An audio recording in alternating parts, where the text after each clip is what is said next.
हाय बच्चों, आज अपन एक नया वीडियो लेके आए हैं मानव के वर्षण की संरचना।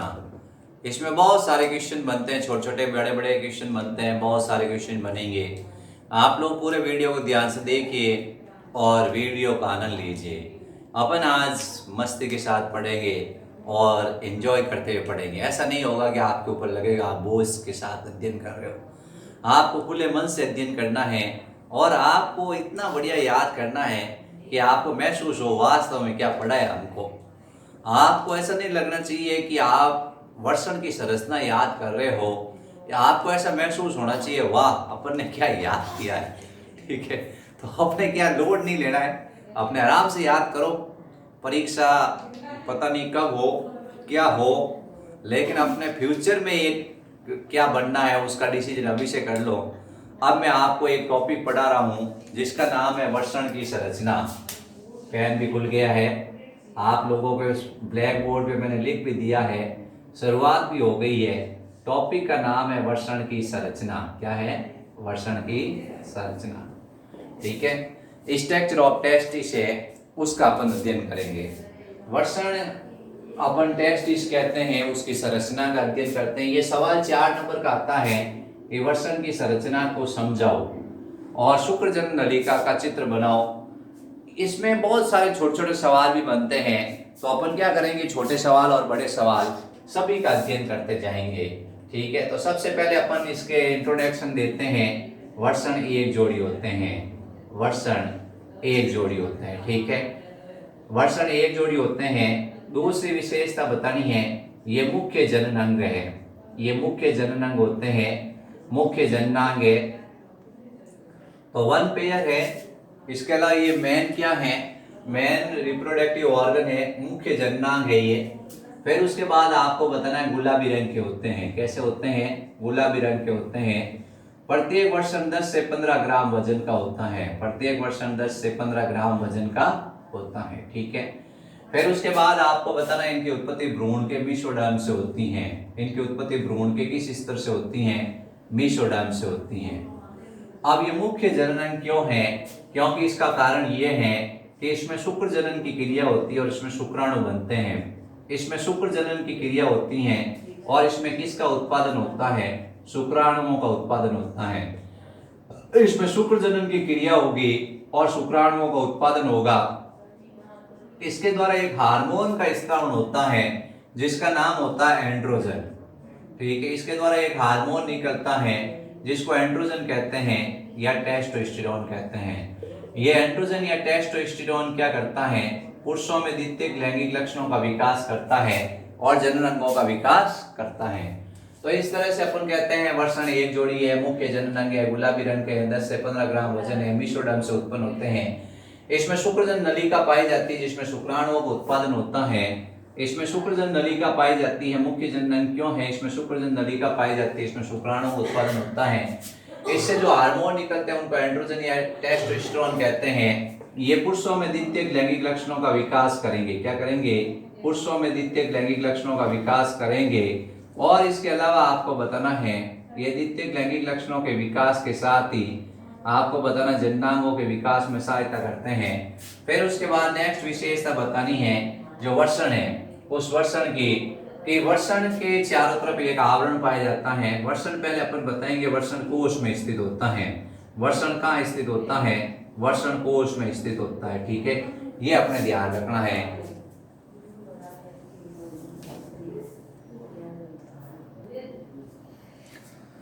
वर्षण कोश में स्थित होते हैं, यानी वर्षण कोश में स्थित होते हैं। ये एक सवाल इंपॉर्टेंट है कि वर्षण कोश में क्यों स्थित होते हैं। ये वर्षण कोश एक थैले के समान संरचना होती है, दोनों टांगों के बीच में ऐसा थैला होता है जिसको अपन कहते हैं वर्षण कोश। ठीक है, ये वर्षण कोश है।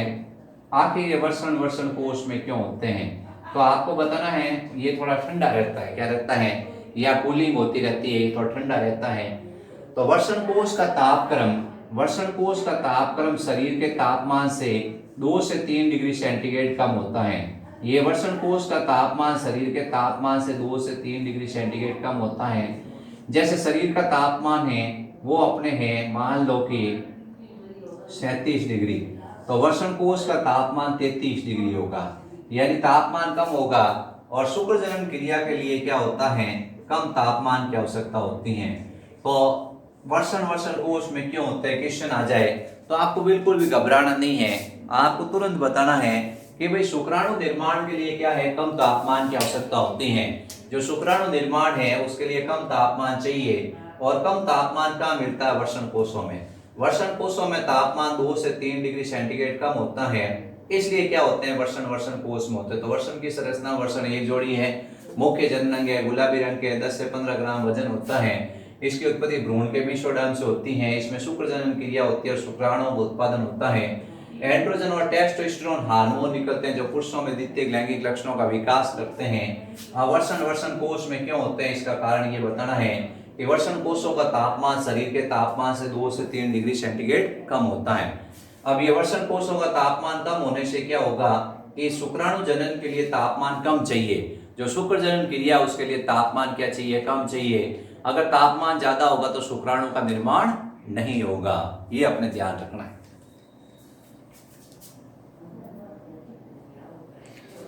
जो वर्षण होते हैं, ये जो वर्षण है उसकी ये विशेषता है, वर्षण की विशेषता ये है कि वर्षण कहाँ स्थित होते हैं, वर्षण कोश में। और वर्षण कोश के बारे में आपको बताते हैं, ये त्वचा का बना होता है। किसका बना होता है, त्वचा का बना होता है। त्वचा पतली होती है, मुलायम होती है और लचीली होती है। त्वचा पतली होती है, मुलायम होती है और लचीली होती है, और रोम युक्त होती है। कैसी होती है, रोम युक्त होती है। ठीक है, ये अपने ध्यान रखना है। ये वर्षण कोश है, इसके अंदर 2 वर्षण स्थित है। कितने वर्षण स्थित है, एक जोड़ी, एक वर्षण, दूसरा वर्षण। अब वर्षण कोश की त्वचा है, उसके भीतर की ओर आरेखित पेशियों का एक मोटा स्तर होता है। इसके भीतर की ओर आरेखित पेशियों का एक मोटा स्तर होता है। ये आरेखित पेशियां हैं, इसका एक मोटा स्तर होता है। इसको अपन कहते हैं डॉल्टोस पेशी स्तर, डॉल्टोस पेशी स्तर। तो इसके भीतर की ओर आरेखित पेशी तंतुओं का मोटा स्तर होता है, जिसे डॉल्टोस पेशी स्तर के नाम से जानते हैं। वर्षण के भीतर की ओर, वर्षण कोश के भीतर की ओर, ये वर्षण है 2 और ये वर्षण कोश है, ये वर्षण कोश है। वर्षण कोश की विशेषता ये है कि अपन कह रहे हैं इसकी त्वचा होती है पतली, मुलायम, लचीली और रोम युक्त होती है। ऐसे रोम पाए जाते हैं इसके ऊपर। ठीक है, इसके अंदर 2 ये वर्षण है। अब अपन कह रहे हैं कि इसके अंदर की ओर, इसके भीतर की ओर क्या होती है, डॉल्टोस पेशी स्तर पाया जाता है। डॉल्टोस पेशी स्तर क्या है, आरेखित पेशियों का बना एक मोटा स्तर होता है। आरेखित पेशियों का बना एक स्तर होता है, जिसे अपन क्या कहते हैं, सबक्यूटेनियस लेयर भी कहते हैं, यानी अधत्वक पेशी स्तर भी कहते हैं। इसका एक और नाम भी होता है अधत्वक पेशी स्तर। तो अधत्वक पेशी स्तर लिखा हो तो भी आपको क्या करना है, घबराना नहीं है। इसके बीच में, वर्षण कोश के बीच में यहाँ पर क्या होता है, एक और पेशियों का स्तर होता है। इसके बीच में एक और पेशियों का मोटा स्तर होता है, दंडनुमा।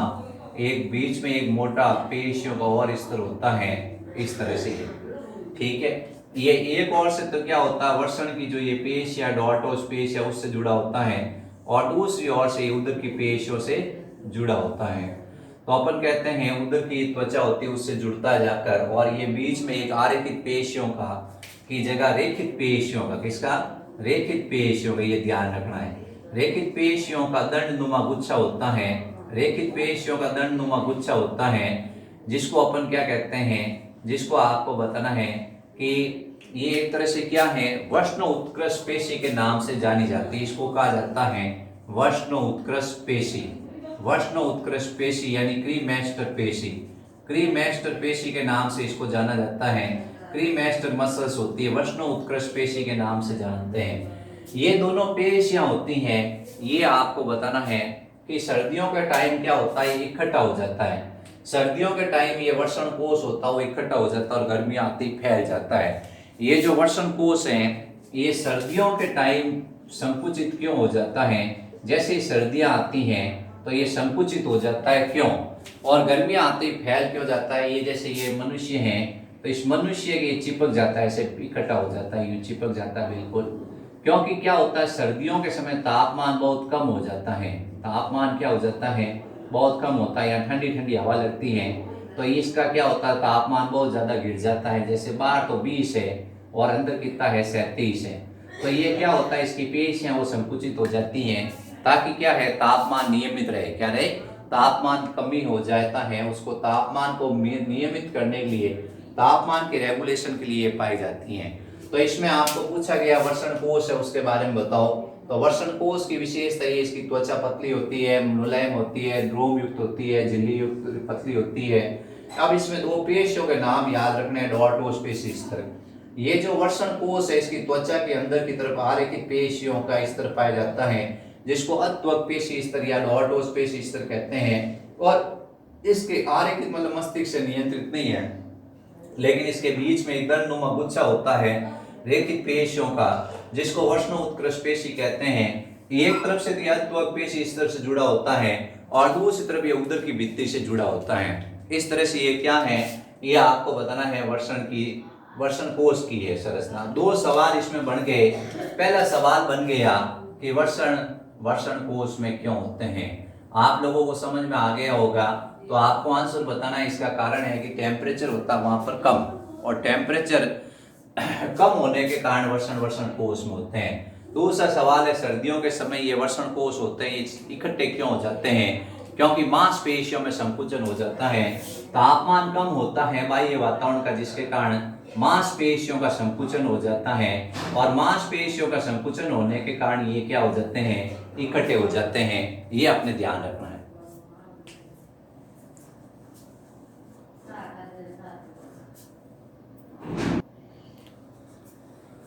अब वर्षण के चारों तरफ जो आवरण पाया जाता है उसको कहते हैं वर्षण खोल। ठीक है, वर्षण के चारों तरफ जो आवरण पाया जाता है उसको कहते हैं वर्षण खोल। क्या कहते हैं? वर्षण खोल कहते हैं। टेस्टिक्युलर कैप्सूल कहते हैं। वर्षण खोल के दो स्तर होते हैं। कितने स्तर होते हैं? दो स्तर होते हैं। एक होता है बाह्य स्तर और एक होता है आंतरिक स्तर। बाह्य स्तर पतला स्तर होता है, ये बाहर की ओर जो स्तर है वो पतला स्तर है, और पेरिटोनियम झिल्ली का बना होता है। ये बाहर की ओर पतला स्तर है। कैसा है?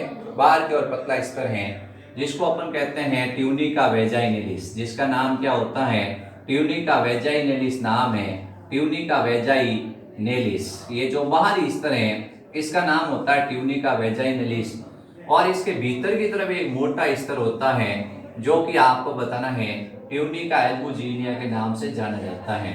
तो ट्यूनिका एल्बुजिनिया और ट्यूनिका वेजाइनलिस दो स्तर हो गए। एक का नाम ट्यूनिका वेजाइनलिस है, ये बाहरी स्तर है, पतला स्तर है। इसका नाम होता है, ये विशल पेरिटोनियम झिल्ली का बना होता है, पतली झिल्ली का बना होता है, जिसका नाम होता है ट्यूनिका वेजाइनलिस।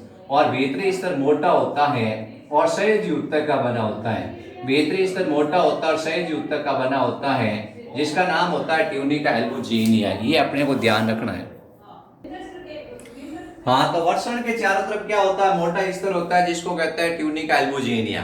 तो दो स्तर है, ट्यूनिका वेजाइनलिस, ट्यूनिका एल्बुजिनिया। ये ट्यूनिका एल्बुजिनिया मोटा स्तर है जो सहज ऊतक का बना हुआ है। आपने बताया कि वर्षण के चारों तरफ दो आवरण है। बाहरी आवरण को आपने कहा ट्यूनिका वेजाइनलिस, ये एक्चुअल में क्या है? पतला आवरण है, झिल्ली के समान है। और भीतरी आवरण है जो मोटा है। कैसा है? मोटा है। ये ट्यूनिका एल्बुजिनिया, ये मोटा है, सहज ऊतकों का बना हुआ मोटा स्तर है। ये जो मोटा स्तर है ये जगह जगह वर्षण में धंसता है ऐसे, और वर्षण पट बनाता है। ये जगह जगह वर्षण में धंसकर क्या बनाता है? वर्षण पटों का निर्माण करता है। ये जगह जगह वर्षण में धंसता है और वर्षण पटों का निर्माण करता है। वर्षण पटों के कारण वर्षण कक्षों में बढ़ जाता है। किसमें बढ़ जाता है? ये कक्षों में बढ़ गया। ये वर्षण किसमें बढ़ गया है? कक्षों में बढ़ गया है। ये वर्षण कक्षों में बढ़ गया है। वर्षण किसमें बढ़ गया है? कक्षों के अंदर बढ़ गया है। तो आपने क्या देखा कि ट्यूनिका एल्बुजिनिया है जो मोटा स्तर है, भीतरी स्तर है, जिसको अपन श्वेत कंचुक के नाम से भी जानते हैं। इसका नाम आपको श्वेत कंचुक भी आप याद कर सकते हो, इसका योनिक कंचुक भी याद कर सकते हो, योनिक स्तर भी याद कर सकते हो। तो बाहरी स्तर योनिक स्तर है, भीतरी स्तर श्वेत कंचुक है। अब ये श्वेत कंचुक होता है, ये मोटा स्तर होता है, जगह जगह वर्षण में धंसता है और वर्षण पट बनाता है। पटों के कारण क्या होता है? वर्षण कक्षों में बढ़ जाता है। ये कक्षों में बढ़ गया है, आपको दिख रहा अलग अलग वर्षण है वो कक्षों में बढ़ गए। नेचुरल सी बात है, आप क्या करोगे, कहीं किसी चीज के अंदर बीच में से पट बनाओगे तो चैम्बर्स में डिवाइड होगा। आप बड़े बड़े शहरों में चले जाओगे, मॉल के अंदर चले जाओगे तो वहाँ छोटे छोटे चैम्बर बनाने के लिए बैंक के अंदर क्या किया जाता है, पार्टीशन कर दिया जाता है। वैसे ये क्या हो गए, ये पट बन गए। इन पटों के कारण वर्षण किस में बढ़ गया है, कक्षों में। फिर प्रत्येक कक्ष के अंदर 200 से 400 शंक्वाकार पिंडक होते हैं। फिर प्रत्येक कक्ष के अंदर कितने पिंडक होते हैं, 200 से 400 शंक्वाकार पिंडक होते हैं। प्रत्येक कक्ष के अंदर कितने पिंडक होते हैं, 200 से 400 शंक्वाकार पिंडक होते हैं। तो आपने क्या देखा कि इस कक्ष में 200 से 400, इस कक्ष में भी 200 से 400, इस कक्ष में भी 200 से 400, इस कक्ष में भी 200 से 400 शंक्वाकार पिंडक होते हैं। प्रत्येक कक्ष में 200 से 400 शंक्वाकार पिंडक होते हैं। अब ये जो प्रत्येक शंक्वाकार पिंडक है, प्रत्येक शंक्वाकार पिंडक के अंदर इस तरह से शंक्वाकार पिंडक है, इसके अंदर 2 से 3 शुक्रजनन नलिका होती हैं। इस शंक्वाकार पिंडक के अंदर 2 से 3 शुक्रजनन नलिका पाई जाती हैं। शुक्रजनन नलिका यानी सेमिनिफेरस ट्यूबल्स पाई जाती हैं। ये क्या था, ये है कक्ष। प्रत्येक कक्ष में कितने पिंडक थे, 200 से 400 शंक्वाकार पिंडक थे। अब प्रत्येक पिंडक था, उस पिंडक में 2 से 3 शुक्रजनन नलिका होती हैं। शुक्रजनन नलिका को अपन कहते हैं seminiferous tubules. Seminiferous tubules, seminiferous tubules के नाम से भी जानते हैं। तो ये क्या है, इसके अंदर कक्ष था, कक्ष के अंदर क्या थे, पिंडक थे। पिंडक के अंदर, एक पिंडक के अंदर 2 से 3 शुक्रजनन नलिका है। अब ये शुक्रजनन नलिका होती हैं, इस पे सवाल बनता है। शुक्रजनन नलिका पे क्या सवाल बनता है वो आपको बताते हैं, आपको समझाते हैं कैसे क्या हुआ है। अपन इसको क्या करेंगे, अलग हिसाब से समझने की कोशिश करेंगे। आप लोग इसमें कंफ्यूज हो गए होंगे, थोड़ा सा ध्यान से देखो कि क्या है। ये वर्षण के चारों तरफ आवरण है, उसका नाम है वर्षण खोल। क्या है, बाहरी स्तर का नाम है योनिक स्तर, और भीतरी स्तर है जिसका नाम है श्वेत कंचुक। क्या है, भीतरी स्तर है जिसका नाम है श्वेत कंचुक। ये श्वेत कंचुक है, इस तरह से ये सहज ऊतक का बना हुआ है श्वेत कंचुक। क्या है, श्वेत कंचुक। श्वेत कंचुक होता है वो एक्चुअल में क्या है, मोटा स्तर है। ये जगह जगह वर्षण में धंसता है और वर्षण पट बनाता है। क्या बनाता है, वर्षण पट। वर्षण पटों के कारण क्या होता है, वर्षण पटों के कारण वर्षण कक्षों में बढ़ जाता है। किसमें बढ़ गया, कक्षों में। प्रत्येक कक्ष के अंदर, इस प्रत्येक कक्ष के अंदर 200 से 400 शंक्वाकार पिंडक होते हैं। प्रत्येक कक्ष में कितने पिंडक होते हैं, 200 से 400 शंक्वाकार पिंडक होते हैं। ठीक है, प्रत्येक कक्ष में कितने शंक्वाकार पिंडक है, 200 से 400। अब प्रत्येक पिंडक के अंदर, प्रत्येक पिंडक के अंदर जो प्रत्येक पिंडक है, उस प्रत्येक पिंडक के अंदर 2 से 3 शुक्रजनन नलिका होती हैं। 2 से 3 क्या होती हैं, शुक्रजनन नलिका होती हैं। ये जो शुक्रजनन नलिका है, ये वर्षण की संरचनात्मक, ये वर्षण की संरचनात्मक क्रियात्मक इकाई होती हैं। यहां से ये सवाल पुटअप होता है। ये वर्षण की संरचनात्मक क्रियात्मक इकाई होती है। सवाल सीधा पूछा जाता है, वर्षण की संरचनात्मक क्रियात्मक इकाई का नाम लिखो, तो आपको बताना है वर्षण की संरचनात्मक क्रियात्मक इकाई का नाम है शुक्रजनन नलिका। क्या नाम है, शुक्रजनन नलिका। कई जगह ये लिखी होती है seminiferous tubules, seminiferous, seminiferous tubules. ये भी ध्यान रखना है, सेमिनिफेरस ट्यूबल्स के नाम से जानते हैं। तो इस तरह से ये शुक्रजनन नलिका है, इसको सेमिनिफेरस ट्यूबल्स कहते हैं। अब आपने कहा कि प्रत्येक कक्ष में 200 से 400 शंक्वाकार पिंडक और प्रत्येक पिंडक के अंदर 2 से 3 शुक्रजनन नलिका। ये जो शुक्रजनन नलिका, ये वर्षण की संरचनात्मक क्रियात्मक इकाई है। अब अपन कह रहे हैं कि शुक्रजनन नलिका होती हैं, ये शुक्रजनन नलिका होती हैं इस शंक्वाकार पिंडक के अंदर। इस शंक्वाकार पिंडक के अंदर क्या है, शुक्रजनन नलिका है। इस शंक्वाकार पिंडक के अंदर जैसे अपन ने कहा शुक्रजनन नलिका है। इस शुक्रजनन नलिका के अलावा इसके चारों ओर सहज ऊतक का आवरण पाया जाता है। इसके चारों ओर क्या पाया जाता है, सहज ऊतक का आवरण पाया जाता है। तो सहज ऊतक का आवरण भी प्रेजेंट है इसके चारों ओर। इस सहज ऊतक के आवरण में क्या क्या पाया जाता है, इस सहज ऊतक के आवरण के अंदर रक्त वाहिनियां, तंत्रिका, ये जैसे रक्त वाहिनियां हैं, ये जैसे तंत्रिका तंतु हैं, ये जैसे कोलेजन प्रोटीन है, ये जैसे इलास्टिन प्रोटीन है। लेकिन इसमें एक विशेष प्रकार की कोशिका पाई जाती हैं। इसमें एक विशेष प्रकार की अंतःस्रावी कोशिका पाई जाती हैं, जिसका नाम आपको बताना है। इसमें विशेष प्रकार की अंतःस्रावी कोशिका पाई जाती है जिसका नाम होता है अंतराली कोशिका, क्या नाम होता है? अंतराली कोशिका, या इसको अपन कहते हैं लीडिंग कोशिका। अंतराली कोशिका या इसका नाम क्या रखते हैं? लीडिंग कोशिका। अंतराली कोशिका या इसका नाम क्या होता है? लीडिंग कोशिका। इसके द्वारा एक हार्मोन निकलता है जिसका नाम होता है एंड्रोजन हार्मोन, या अपन कहते हैं टेस्टोस्टेरोन हार्मोन। ये सवाल सबसे इंपॉर्टेंट है। वृषण से कौन सा हार्मोन निकलता है? तो वृषण से निकलता है एंड्रोजन हार्मोन या टेस्टोस्टेरोन। कौन सी कोशिका से निकलता है? अंतराली कोशिका, लीडिंग कोशिका से निकलता है। तो अंतराली कोशिका, लीडिंग कोशिका से कौन सा हार्मोन निकलता है? एंड्रोजन या टेस्टोस्टेरोन हार्मोन निकलता है। ये हार्मोन क्या करेगा? पुरुषों में द्वितीयक लैंगिक लक्षणों का विकास करेगा, जैसे दाढ़ी मूंछें आना, जैसे आवाज का मोटा होना, मांसपेशियों का बलिष्ठ होना। ठीक है, तो ये पुरुषों में क्या करता है? आवाज मोटी कर देता है, मांसपेशियों को बलिष्ठ करता है। इसके अलावा विपरीत लिंगी के प्रति आकर्षण, कुछ विशेष जनन भागों में, कुछ विशेष भागों में बाल उग जाते हैं, तो ये काम करता है। तो अंतराली कोशिका से कौन सा हार्मोन निकलता है? एंड्रोजन। इसके अलावा जननांगों का भी विकास करता है।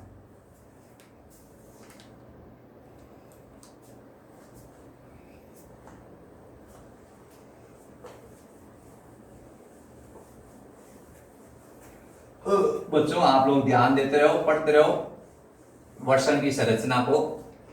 अब नेक्स्ट अपने वृषण की संरचना के अंदर चल रहा है, तो अपन ने कहा कि भाई ये क्या है? शुक्रजन नलिका, उसको अपन लेंगे अब आगे। शुक्रजन नलिका होती है, उस शुक्रजन नलिका के चारों ओर एक पतली झिल्ली पाई जाती है, एक पतला आवरण पाया जाता है, जिसको कहते हैं ट्यूनिका प्रोपिरिया। ट्यूनिका प्रोपिरिया। तो शुक्रजन नलिका के चारों ओर, शुक्रजन नलिका के चारों ओर, शुक्रजन नलिका है उसके चारों ओर पतला इस तरह पाया जाता है, पतला आवरण पाया जाता है झिल्ली का, उसको कहते हैं ट्यूनिका प्रोपिरिया। ठीक है, इसके भीतर की ओर, शुक्रजन नलिका के भीतर की ओर क्या होता है? जनन उपकला पाई जाती है। क्या पाई जाती है? इसके भीतर की ओर आपको बताना है जनन उपकला पाई जाती है। तो इसके भीतर की ओर कौन सी उपकला पाई जाती है? जनन उपकला। ठीक है, जनन उपकला में दो तरह की कोशिका होती हैं। एक कोशिका को अपन कहते हैं शुक्राणुजन्य कोशिका। एक कोशिका का नाम होता है शुक्राणुजन्य कोशिका, स्पर्मेटोगोनियल सेल्स। और दूसरी होती है जिसका नाम होता है आलंबन कोशिका। कौन सी कोशिका होती है? आलंबन कोशिका, या इसको अपन कहते हैं धात्र कोशिका। क्या कहते हैं? धात्र कोशिका, या इसको कहते हैं सर्टोली कोशिका। क्या कहते हैं? सर्टोली कोशिका। ये सबसे इंपॉर्टेंट कोशिका का नाम है सर्टोली कोशिका। तो जनन उपकला है, उसमें दो तरह की कोशिका ये जनन उपकला है। इसमें एक तो घनाकार उपकला कोशिकाएं हैं, इन घनाकार उपकला कोशिकाओं को कहते हैं शुक्राणुजन्य कोशिका। तो शुक्राणुजन्य कोशिका होती है, ये घना आकार में घनाकार होती है। सबसे पहले आपको बताना है ये आकार में कैसी होगी? घनाकार। दूसरी विशेषता बतानी है, ये संख्या में अधिक होती हैं। ये संख्या में क्या होती हैं? अधिक होती हैं। इसका बारंबार समसूत्री और अर्धसूत्री विभाजन होता है, यानी शुक्राणु जनन होता है, शुक्र जनन क्रिया होती है और इससे शुक्राणु बनते हैं। इसके द्वारा क्या बनेंगे? शुक्राणु बनेंगे। इसके बीच बीच में क्या होती हैं? स्तंभाकार कोशिका होती है। इसके बीच बीच में कुछ स्तंभाकार कोशिकाएं होती हैं। इसके बीच बीच में कुछ स्तंभाकार कोशिकाएं होती हैं इस तरह की। तो इसके बीच बीच में ये कैसी कोशिकाएं हैं? स्तंभाकार। आप देखोगे इसके बीच बीच में ऐसी स्तंभाकार कोशिकाएं होती हैं, ये स्तंभाकार कोशिकाएं हैं। तो आपने देखा कि दो तरह की कोशिकाएं हैं। एक कोशिका को अपन कह रहे हैं शुक्राणुजन्य कोशिका। जनन उपकला में दो तरह की कोशिका है। एक कोशिका जो काले काले कलर की मैंने बनाई है घनाकार आकार की, उसको अपन ने कहा शुक्राणुजन्य कोशिका, संख्या में अधिक है। इससे शुक्र जनन क्रिया होती है, शुक्राणु बनते हैं। फिर उसके बाद है आलंबन कोशिका। आलंबन कोशिका की विशेषता ये स्तंभाकार आकृति की होती है। इसका अंतिम सिरा कटा फटा होता है। इसका अंतिम सिरा क्या होता है? ये लास्ट पोर्शन ये कटा फटा होता है इस तरह से। इसका अंतिम सिरा कटा फटा होता है।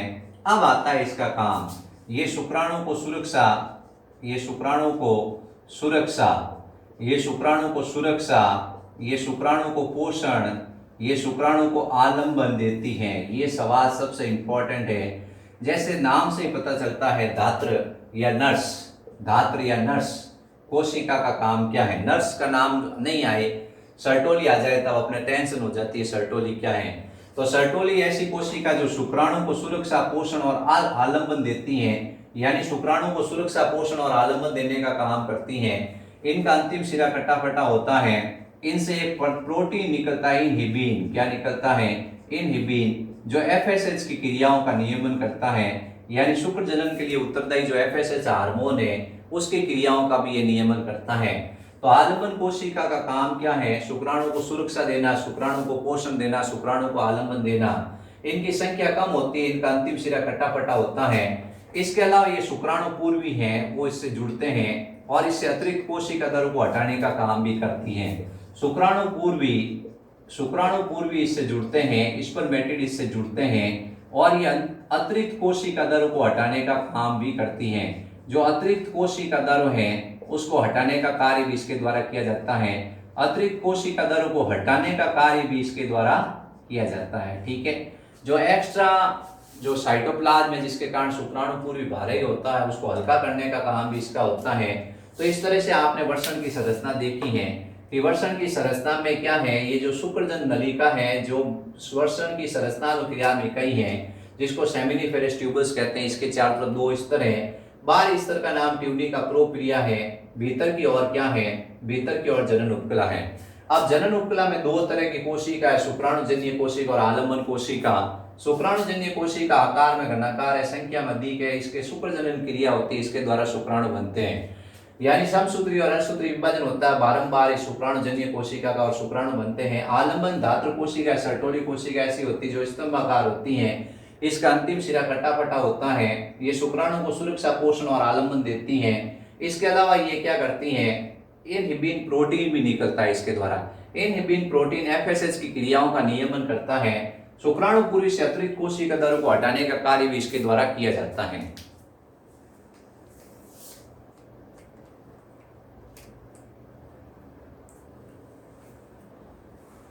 अब अपन इसको एक बार वापस रिवाइज कर लेंगे। मेरे हिसाब से आप लोगों को याद हो गया होगा काफी कुछ। एक बार अपन वृषण का पूरा क्या है, वृषण की संरचना को वापस रिवाइज कर लेते हैं।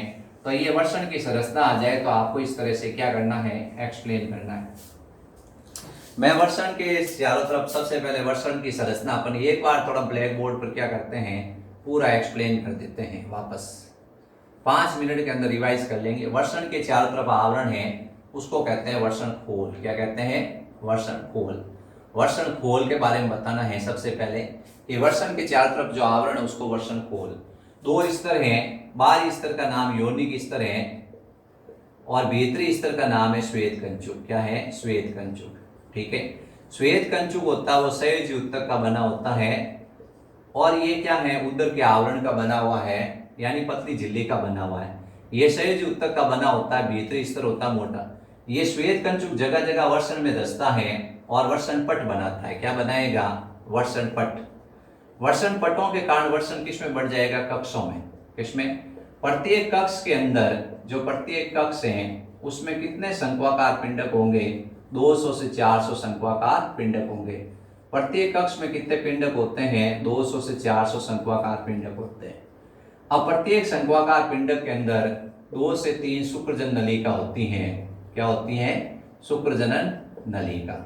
ये शुक्रजन नलिका है, ये वृषण की संरचनात्मक क्रिया में कई याद रखना है। इस शंक्वाकार पिंडक में आपको क्या दिखाई देगा?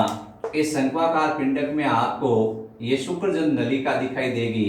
इस शुक्रजन नलिका के अलावा आपको संयोजी उत्तक दिखेगा, रक्तवाहिनियां दिखेगी, इलास्टिन, प्रोटीन, कोलेजन तंतु दिखेंगे, लेकिन एक विशेष प्रकार की कोशिका दिखेगी। उस कोशिका का नाम आपको याद रखना है। इस कोशिका का नाम है अंतराली कोशिका, या इस कोशिका को कहते हैं लीडिंग कोशिका। अंतराली कोशिका या इस कोशिका का नाम होता है लीडिंग कोशिका। ये अंतराली कोशिका लीडिंग कोशिका होती है, इससे एक हार्मोन निकलता है। ये सवाल सबसे इंपॉर्टेंट है, एंड्रोजन हार्मोन। कौन सा हार्मोन निकलता है? एंड्रोजन हार्मोन, जिसको अपन टेस्टोस्टेरोन भी कहते हैं। जिसको क्या कहते हैं?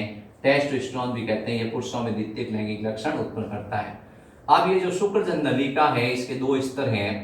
एक बाहरी स्तर है जिसका नाम है ट्यूनिका प्रोपिलिया। क्या नाम है? ट्यूनिका प्रोपिलिया।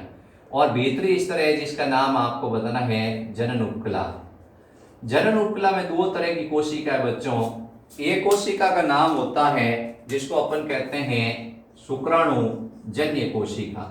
एक कोशिका का नाम होता है शुक्राणु जन्य कोशिका और दूसरी कोशिका का नाम होता है जिसको अपन कहते हैं, पहली कोशिका हो गई शुक्राणु जन्य कोशिका और दूसरी कोशिका होती है, उस कोशिका का नाम आपको बताना है सर्टोली कोशिका। कौन सी कोशिका होती है? सर्टोली कोशिका, आलंबन कोशिका या अपन कहते हैं धात्र कोशिका। ठीक है, ये क्या करती हैं, ये आपको बताना है, ये घनाकार नहीं होती, स्तंभाकार होती है। कैसी होती हैं? स्तंभाकार होती हैं, स्तंभाकार होती हैं और इनकी संख्या कम है। पहली विशेषता बताओ, स्तंभाकार है और इनकी संख्या क्या है? कम है। और इनकी विशेषता ये है, शुक्राणु को सुरक्षा देती हैं। जो शुक्राणु है उस शुक्राणु को सुरक्षा, उस शुक्राणु को पोषण और उस शुक्राणु को क्या करती हैं? आलंबन देती हैं। इसके अलावा अतिरिक्त शुक्राणु पूर्वी से अतिरिक्त कोशिका दल को हटाती हैं। जो शुक्राणु पूर्वी है उससे अतिरिक्त कोशिका दल को हटाने का काम भी करती हैं। शुक्राणु पूर्वी से अतिरिक्त कोशिका दल को हटाने का काम भी करती हैं। ये सर्टोली कोशिका का काम होता है। इससे एक प्रोटीन निकलता है इनहिबिन, जो एफएसएच की क्रियाओं का नियमन करता है। जो एफएसएच की क्रियाओं का क्या करता है? नियमन। शुक्राणुजन्य कोशिका संख्या में अधिक होती हैं, आकार में घनाकार होती है। आकार में कैसी होगी? घनाकार होगी। और अगली विशेषता आपको बतानी है, इसका समसूत्री और अर्धसूत्री विभाजन होता है और शुक्रजनन क्रिया द्वारा शुक्राणु बनते हैं। ठीक है, फिर उसके बाद ये शुक्रजन नलिका मध्य में आकर कम कुंडलित होती हैं और वर्षण जालक में खुलती हैं। ये शुक्रजन नलिका मध्य में आकर कम कुंडलित होती हैं और ऐसे वर्षण जालक में खुलती हैं। किस में खुलती हैं? ये वर्षण जालक में खुलती हैं। तो ये शुक्रजन नलिका है, ये शुक्रजन नलिका है, ये मध्य में आकर, किस में आकर? मध्य में आकर वर्षण जालक में खुलती हैं। और वर्षण जालक से क्या होता है? 15 से 20, कितनी? 15 से 20 शुक्र अपवाहिकाएं निकलती हैं। क्या निकलती हैं? शुक्र अपवाहिकाएं, जो वर्षण के शीर्ष भाग से होती हुई बाहर निकलती हैं और ये खुलती है अधिवर्षण में। किसमें खुलती हैं? अधिवर्षण में। तो आपको ध्यान रखना है, शुक्रजन नलिका कहाँ खुलती है? वर्षण जालक में। और वर्षण जालक कहाँ खुलता है? शुक्र अपवाहिका में। शुक्र अपवाहिका किस में खुलती है? अधिवर्षण में खुलती। तो शुक्रजन नलिका किस में खुली है? वर्षण जालक में। शुक्रजन नलिका कम कुंडलित होती हुई, शुक्रजन नलिका कम कुंडलित होती हुई वर्षण के मध्य में आकर खुलती है, जिसको अपन कहते हैं वर्षण जालक। फिर उसके बाद आपको बताना है कि वर्षण जालक ये शुक्र अपवाहिका में खुलता है और 15 से 20 शुक्र अपवाहिकाएं होती हैं, वो वर्षण के शीर्ष से बाहर निकलती हैं और अधिवर्षण में जाकर खुलती हैं। तो पुंछ अधिवर्षण है, शीर्ष अधिवर्षण है, तो ये शीर्ष अधिवर्षण के अंदर जाकर खुलती है। इस तरह से ये वर्षण की संरचना पूरी हो गई। बच्चों, आपको वीडियो कैसा लगा? लाइक, सब्सक्राइब और शेयर जरूर करें और बताएं कि वीडियो कैसा बना। मेरे हिसाब से आप लोग ये वर्षण की संरचना का ये वीडियो देख लोगे, आपको एकदम कंठस्थ याद हो जाएगी वर्षण की संरचना। बस आपको देखने की जरूरत है, फिर आपके सामने कोई प्रॉब्लम नहीं आएगी। तो 2 सवाल है मैं इसमें पूछूंगा, अगर आपने वीडियो देखा है तो आप आंसर देने की कोशिश करना। पहला सवाल ये है कि अंतराली कोशिका से कौन सा हार्मोन निकलता है। दूसरा सवाल है सर्टोली कोशिका है, उससे उसका कार्य बताओ। एक सवाल और है, वर्षण की संरचना और क्रिया में कई का नाम बताओ। ये 3 सवाल के आप आंसर कमेंट बॉक्स में जरूर लिखें।